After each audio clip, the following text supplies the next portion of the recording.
সব নবীর mission vision এক, এজন্য তাদের মধ্যে একটা কোঅপারেশন ছিল। সূরা ইয়াসিনে চমৎকার একটা ঘটনা আছে।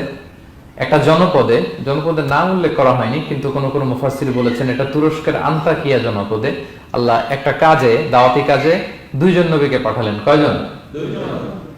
কাজ একটা, কিন্তু কয়জন?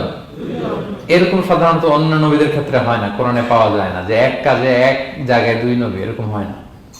এক্সেপ্ট মুসা আলাইহিস সালাম, ওনার কথা বলার জড়তা ছিল, তো উনি আল্লাহকে বলেছেন, আল্লাহ আমাকে যে তাওরাত দিয়ে পাঠালেন, আমি তো কথা ক্লিয়ারলি বলতে পারি না, জড়তা, মামলিং হয় আমার মুখে।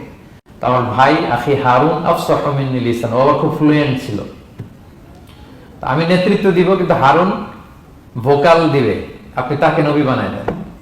মুসা আলাইহিস সালামের দোয়ার বদলতে আল্লাহ হারুন আলাইহিস সালামকে নবী বানাই দিয়েছিলেন। দুই ভাই মিলে ফেরাউনের কাছে দাওয়াতি কাজ করেছে। কিন্তু এছাড়া আর এরকম দেখা যায় না যে এক এলাকায় এক কাজে দুইজন নবী, না। এইখানে দেখা গিয়েছে আন্তাকিয়া জনপদে আল্লাহ এক মিশনে কয়জন নবী পাঠিয়েছেন? আচ্ছা, কিছুদিন পরে আরো একজন, তাহলে হইল কয়জন?